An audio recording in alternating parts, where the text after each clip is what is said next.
Well, it looks like somebody hijacked the BET Awards last night.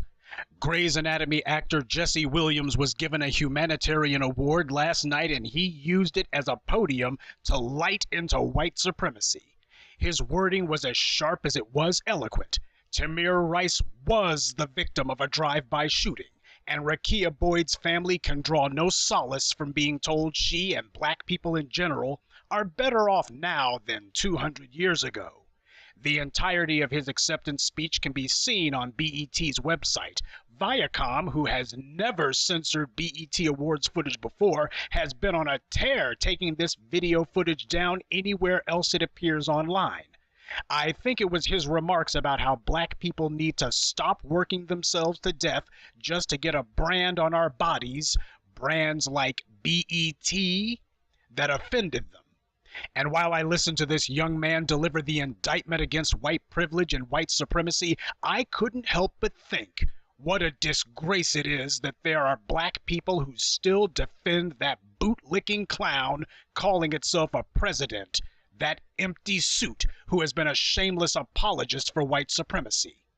What a shame it is that Halle Berry and Viola Davis, when they got their awards and had a podium and a platform from which to speak, instead decided that they would hyperventilate and beg white people for acceptance. They had the spotlight and took it as their chance to try to see if they could get some sympathy career boost. But this black man used his moment to call white supremacy out. Now, I don't know anything about this guy, I don't watch any television, and until today I'd never even heard of him. But he's something of a household name now, I would imagine. You don't challenge white power live in front of the world and expect it to go unpunished. And he chose the perfect place to stage his ambush. The BET Awards has long been a safe space for coonery and pretending as if black people had gotten somewhere. As black people, we always let the bougie, hand-picked Negroes who the dominant society put a few pennies in their pockets tell us not to buck the system because you'll ruin it for everyone. We're being degraded daily, impoverished constantly, slaughtered non-stop in the streets, and they want us to hold on to that? It's the same old con that they've pulled on black people for half a millennium. You're better off now than you were in the 60s, they say. Well, in the 60s, they said blacks were better off then than they were in the 30s. And in the 30s, it was better off than you were in the red summer of 1919. And before that, they said better off than you were during the Great Migration of the late 19th century. And before that, better than you were during slavery. And during slavery, they said, you're better off now than you were in Africa when you were free. When you hear anyone tell you not to rock the boat, you better keep in mind that's the con they're pulling.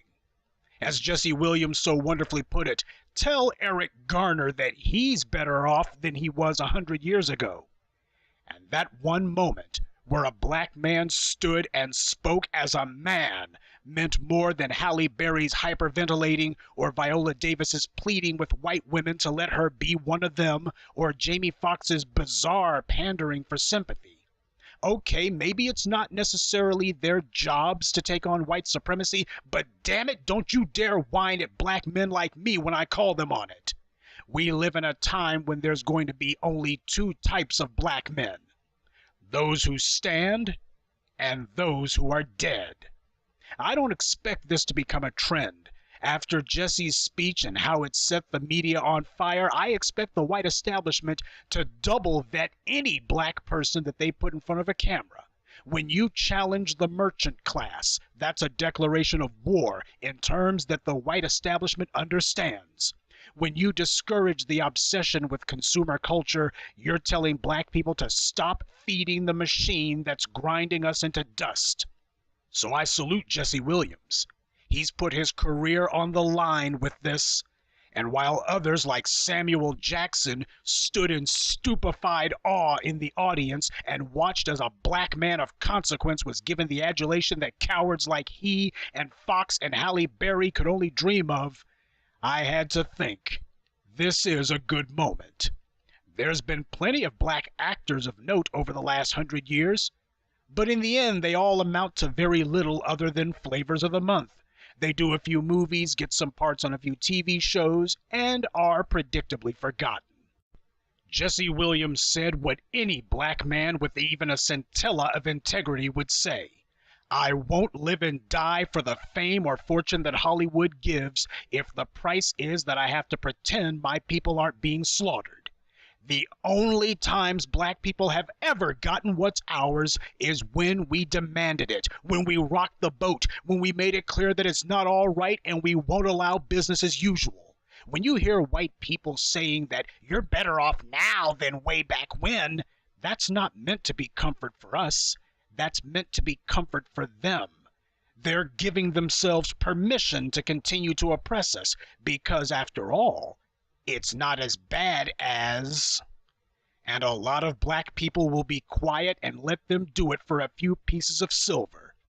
Yes, there were a lot of black people in that audience tonight, a lot of black celebrities, and they were completely useless. Cowards who, when they had their chance to speak up, instead made excuses for how things are. You want to be in the next Avengers movie? That's fine. You want to be an athlete and get paid? That's fine. But if you want to be Muhammad Ali or Spike Lee, you can't sit there playing the game. Because the game is for black people to suffer in silence until we're all dead. And you don't win a game like that. I take Jesse's speech as an indictment of the dominant society, but also as a challenge to his fellow black celebrities. When gutless whores like Lee Daniels slither on their bellies, real black men take center stage and shine. Jesse Williams showed, if only for a moment, that the true definition of black manhood needed to be reasserted and redefined. That we're not supposed to be learning how to play any games, because men don't play games. We need to be rewriting society's rules.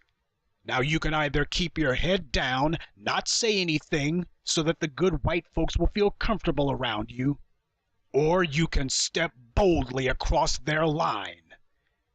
Because that's where greatness lies.